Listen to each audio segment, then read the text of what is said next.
আমাৰ BTR chief সন্মানীয় প্ৰমোদ বড়ো ডাঙৰীৰ নেতৃত্বত গোটেই বিটিআৰ অঞ্চলত মিছন মোডত কাম চলি আছে। আমি জানো গোটেই বিটিআৰ অঞ্চলৰ স্পেচিয়েলি মহিলাসকলক যদি উন্নত পৰ্যায়ৰ কাৰণে আৰু কমাৰ্চিয়েল মেথডত যদি বোৱা কটা কৰিবলগীয়া হয় তেতিয়া মিছন মোডত কাম কৰিব লাগিব। গতিকে আমাৰ এটা মিছন লঞ্চ কৰা হৈছে বড়োলেণ্ড হেণ্ডলুম মিছন। এই বড়োলেণ্ড হেণ্ডলুম মিছনৰ থ্ৰুৱেদি আমি ইয়াত জমদুৱাৰ সমষ্টিত আজি চেৰাং ক্লাষ্টাৰ আমি ইয়াত অপেনিং কৰিলোঁ। মই আশা কৰিছোঁ এই চেৰাং ক্লাষ্টাৰে গোটেই বিটিআৰৰ অঞ্চলৰ এটা ভাল মডেল হ'ব আৰু ভাল মডেল হিচাপে তেওঁলোকে স্বীকৃতি দিব পাৰিব, সেইটো মই আশা কৰিছোঁ।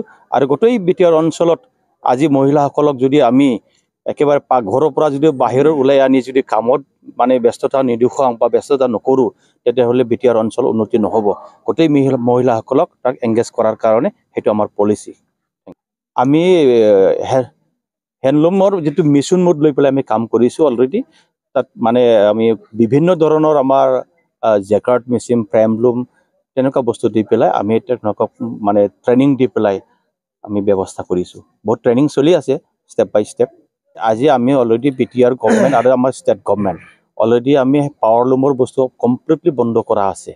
আৰু কিছুমান প্ৰডাক্ট আমাৰ এতিয়া ভাল প্ৰডাক্ট আমাৰ হেণ্ডলুমৰ পৰা ওলাই আছে।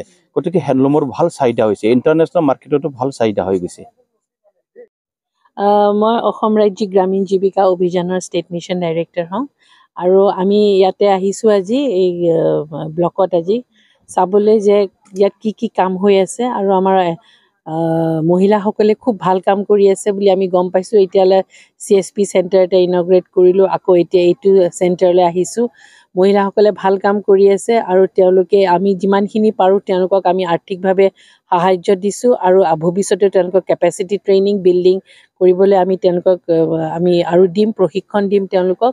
আৰু লাগিলে আমি তেওঁলোকক অসমৰ বাহিৰলৈও পঠিয়াম। এতিয়াও আমি সোনকালে তেওঁলোকক শুৱালকুছিলৈ পঠিয়াম, তাত তেওঁলোকে ট্ৰেইনিং লৈ আহিব। 21 দিনীয়া ট্ৰেইনিং এটা আছে, তাৰপিছতে তেওঁলোকক লাগিলে আমি বাহিৰলৈও পঠিয়াম।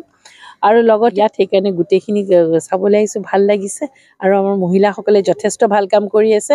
আৰু আপোনালোকক আৰু এটা কথা জনাওঁ যে আমি ভাৰতৰ ভিতৰতে অসম ৰাজ্যিক গ্ৰামীণ জীৱিকা অভিযান এতিয়া আমি যি আমাৰ মাননীয় মুখ্যমন্ত্ৰীয়ে বিচাৰে যে আমি 1 নম্বৰ ৰাজ্য হ'ব লাগে, আমি প্ৰথম 5খন ৰাজ্যৰ ভিতৰতে অসমখন আছোঁ।